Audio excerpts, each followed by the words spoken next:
Once the Indian men signed their contract with their thumbprint, they had to leave their family behind and go on a voyage of uncertainty.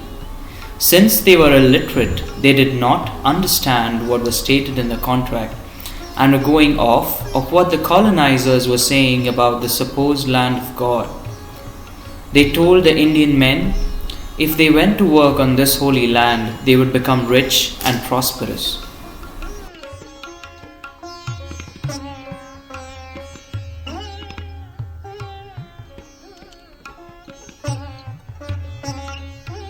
After the contract was signed, all the men were grouped up and placed on ships to be sent to the new plantations.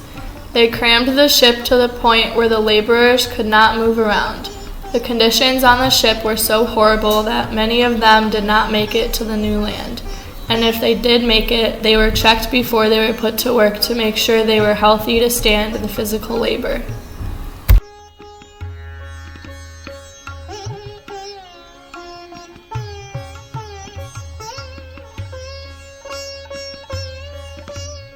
On the plantations, the laborers were required to work long hours in the blistering heat.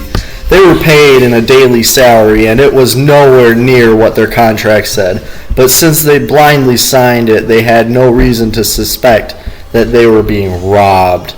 The plantation owners were keeping most of the money to themselves and giving the indentured slaves very small amounts, when they were working to save the money to eventually send it to their family back home.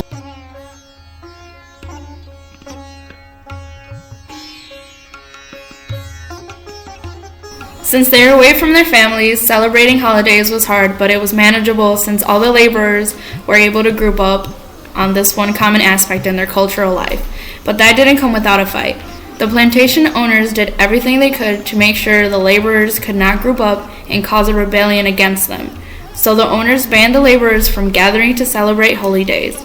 This caused many of them to form riot groups or made them decide to abandon the plantations.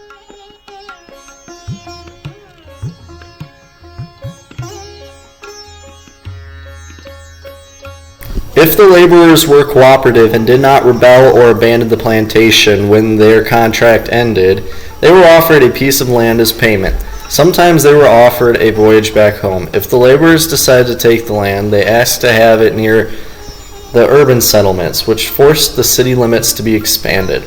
This was when the European countries that sponsored the plantations started to notice that they were losing land and money rather than gaining.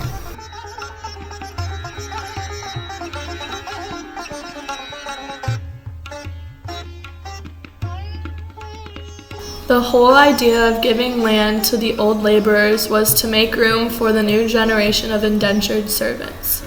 But the European countries did not like the fact that they were losing money and put a stop to the new payment as soon as they could.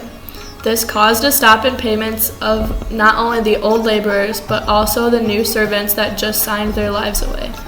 Another downfall of many families back in their native country, since they believed that their loved ones were no longer able to provide for them or that they found a better life without them.